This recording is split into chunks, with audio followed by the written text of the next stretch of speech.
Assalamualaikum warahmatullahi wabarakatuh. Saya Hilman Nuzidin Rosyid, absen 18 kelas 12 Biologi 2. Di sini saya akan menjelaskan kondisi sosial budaya Indonesia pada masa demokrasi terpimpin.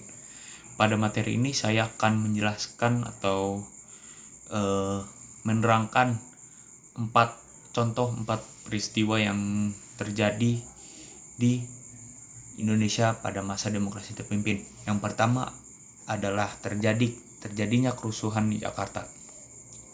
Ketika terjadi konfrontasi antara Indonesia dan Malaysia pada tahun 1963 sampai 1966 menyebabkan kondisi sosial di Indonesia mulai kacau dan tidak terkendali.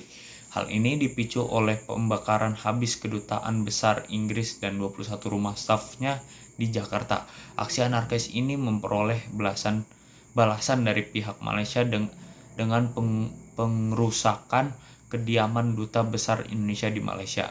Konflik dan konfrontasi ini mendorong terjadinya pemutusan hubungan diplomatik Indonesia dengan pemerintah Malaysia dan Singapura. Yang kedua, adanya larangan pedagang asing di luar ibu kota daerah.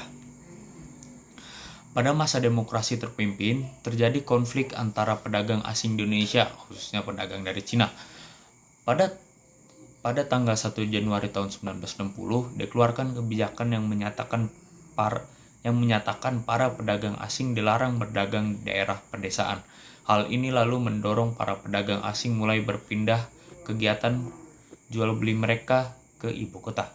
Kebijakan ini mengundang reaksi keras pemerintah Beijing karena usaha ekonomi warga negara asing atau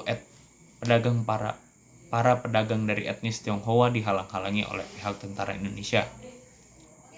Yang ketiga adalah musik dan tarian barat dilarang oleh pemerintah.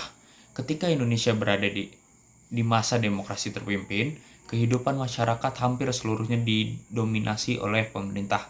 Hal ini sampai menjangkau karya para pekerja seni atau musisi. Misalnya ada Kus Bersaudara atau yang biasa kita sebut Kus Plus. Pernah ditahan kejaksaan karena memainkan musik kebarat-baratan.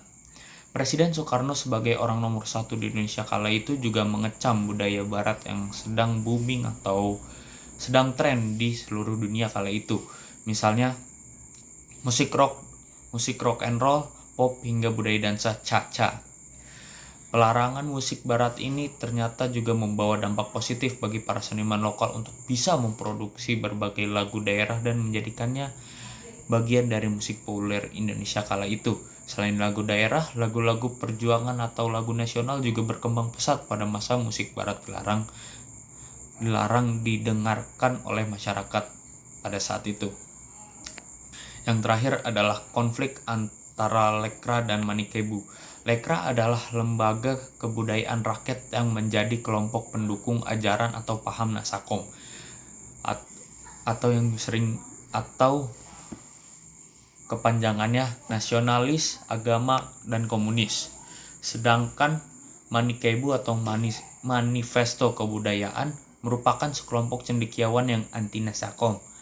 Kelompok Manikebu merupakan Pancasialis, tapi bukan pendukung atau simpatisan Nasakom.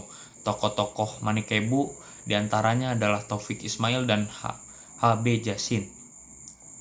Menurut Manikebu, kebudayaan nasional seharusnya tidak dinominasi oleh ideologi tertentu, atau seni harus bebas dan merdeka. Manikebu lalu dilarang oleh pemerintah dan dianggap bersikap anti-revolusi yang dicanangkan oleh pemerintah saat itu. Sekian materi yang bisa saya sampaikan, kurang lebihnya mohon maaf. Wassalamualaikum warahmatullahi wabarakatuh.